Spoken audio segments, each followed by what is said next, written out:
Գործընկերներ, ներկայումս մուտք անենք դիմումը ընտրության արդյունքները անվավեր ճանաչելու վերաբերյալ, որից հետո ներկայացնենք թե հիմնավորումները, թե իրավիճակի վերաբերյալ մեր պատկերացումները։ Կարծում եմ ձեզանից շատ-շատերը հետևել են եւ հետևում են այն ամենին, ինչ կատարվում է Հայաստանի Հանրապետությունում ընտրական գործընթացի վերաբերյալ,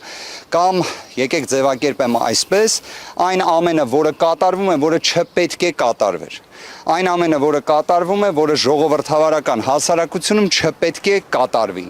Մի խոսքով, բայց եկեք հիմա մուտք անենք։ Այս որոշման վրա կոնկրետ ինչ է ազդեց նախորդի իրադարձությունները, թե ավելի վաղ եղած։ Եվ ինչու եք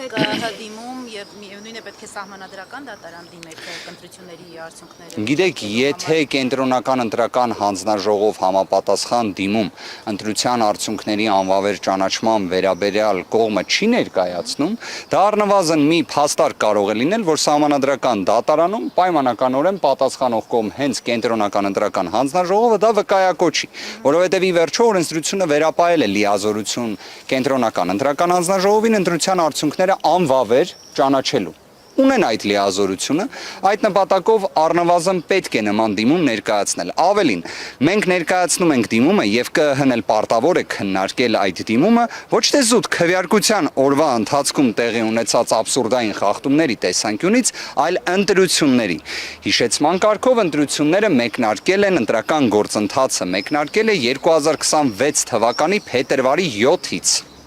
Հիշում եք ինչեր են տեղի ունեցել փետրվարի 7-ին հաջորդած ժամանակահատվածում։ Օրինակ կհիշեք, որ Հայաստանի Հանրապետությունը երևի թե միակ բացառիկ ժողովրդավարական մշակույթ ներդնող երկիրն է, որտեղ հենց նման ռեֆորմ կենսաթոշակային ոլորտում տեղի է ունենում ապրիլ ամսին, այսինքն փետրվարին հաջորդած ժամանակահատվածում։ Նման երևույթները, որոնք բոլորը տեղի են ունեցել այս ժամանակահատվածում, ընտրական գործընթացի տեսանկյունից ներկայացվել են։ Իդեպ ես նաև ուզում եմ հիմա կարճ արձագանքեմ այդ հարցին, այնուհետև ավելի մանրակրկիտ խոսենք։ Երեկվա,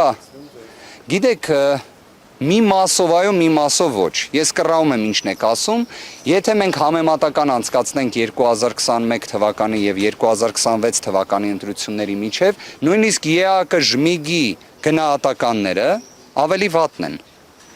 Պատկերացնում եք, այսինքն այն իշխանությունը, որը մշտապես խոսել է մեկ բանի մասին, որ իրենք ընտրությունների տեսանկյունից ամենաարդար, օբյեկտիվ ընտրություններ կազմակերպողն են, նույնիսկ ըստ ԵԱԿ-ԺՄԻԳ-ի գնահատականների, որոնք տեսնեք,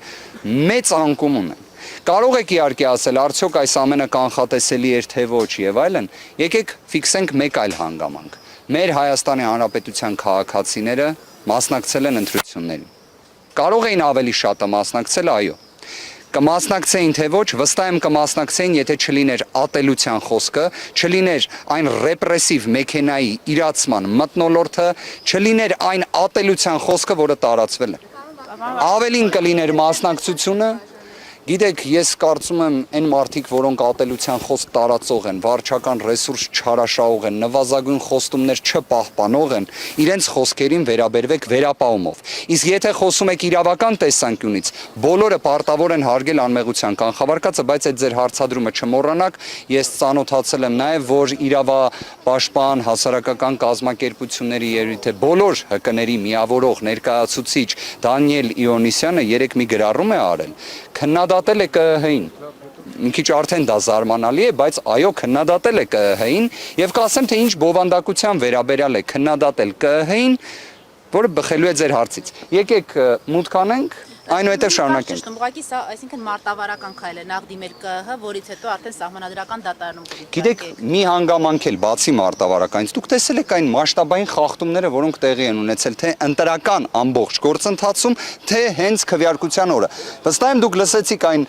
երևի թե աննախադեպ պատճառաբանությունները, որոնք վերաբերում էին տվյալների մուտքագրմանը, որոնք հենց վերահաշվարկի շրջանակներում ամենից շատ քննարկվող հարցերից էր, չգիտեմ, օպերատորը քնած էր, աշխատակիցներից մեկը հոգնած էր, սա հիշեցնում է հայտնի պատմությունը, որ չգիտեմ, բագաժնիկը չի բացվում կամ լիֆտը կանչում են չի գալիս, կներեք, մենք խոսում ենք ամենակարևոր երևույթի մասին, որը վերաբերում է ժողովրդավարության սկզբունքին, ժողովրդի կողմից իր իշխանության իրացմանը։ Նման ամփույթ, անպատասխանատու մոտեցումը իր իրավական, քաղաքական գնահատականը ստանալու է։ Հիմա մուտք անենք վերադառնանք։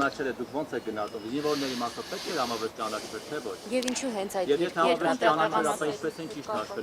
Առաջինը լավ, եթե այդ հարցը տվեցիք, մի հատ ուզում եմ հասկանամ, էլի, այն խնդիրը, որ զինվորների քվեարկության ազատ կամքի արտահայտման հետ կապված դեֆիցիտի, այդ բոլոր հարցերի պատասխանատուն եւ մեղավորը կասեք ով է։ Իշխանությունը։ Ուրեմն իրենք այնպես են կազմակերպել այդ ընտրատեղամասում քվեարկությունը, որը հանգեցրել է այնպիսի դժգոհության, որ հիմա մի հատ էլ ասում են դե չէինք կարող անվավեր չճանաչել, բայց դա իրենք են ամբողջությամբ պատասխանատուն։ Հիմա շարունակությունը Հարցը հետևյալ կերպ դնենք, արդյոք կարելի էր նշվածը կանխարգելել թե ոչ, իհարկե կարող էին, բայց դա էլ չեն արել։ Հիմա ինձ մոտ հարց է առաջանում, իսկ հնարավոր է նման տեսակ մարտավարական գործողություններ իրենք մշակել են ի սկզբանե։ Օրինակ, որ ունենան մի քանի այտենց ընտրատեղամասեր, որտեղ իրենք հենց գիտակցված ապահովեն այդ խախտումները, վարկածեմ չէ առաջ քաշում։ Կներեք, ոնց է ստացվում, որ զինվորների քվեարկությունը լինում է 20:00-ից հետո։ Չէ՞ որ զինվորների տեղափոխման հարցը նույնիսկ հենց իշխանության կողմից կազմակերպող գործողություն է։ Կարող է այդ ամենը պատրաստել էին նրա համար, որ երբ գա հասնի մի այսպիսի իրավիճակ, այդ հարցը ներկայացվի։ Դուք խնդրում եմ թերա գնահատելուն ուղղված գործողություն մի արեք, ինչպես։ Պատճառաբանել էին, որ հերթափոխ է տեղի ունեցել, դուք նաև չեք հարգել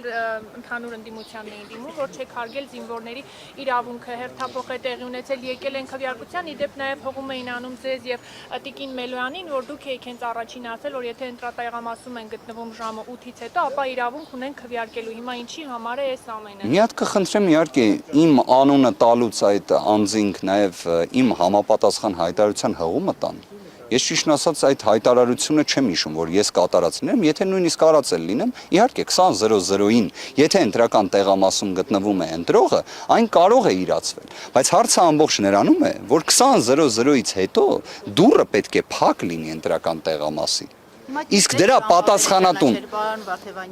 այստեղ ամբողջ խնդիրը ինչումն է, որ հարցը այլևս պարզ իրավական ճիշտ ու սխալից անցել է ուրիշ աստիճանի։ Եվ ամենակարևորը, այստեղ այս հարցին գնահատական տալուց խնդրում եմ չտրոհել վերաքվեարկությունը եւ անվավեր ճանաչելը։ Այստեղ վերաքվեարկության հնարավորության բացառման տարբերակ չկա։ Պարտադիր պետք է լինի վերաքվեարկություն եւ այստեղ ես մեկ ուրիշ հարցել ունեմ։ Ձեր կողմից բարձրաձայնած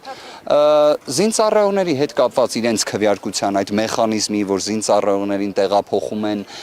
ընտրական տեղամաս, այդ ամբողջի ընթացքում ստացվում է իրենց ազատ կամքի արտահայտման միջամտություն է տեղի ունենում։ Առաջինը դրա մասին բարձրաձայնել է 2017 թվականին մի հատ կուսակցությունների դաշինք կար, կոչվում էր Ելք։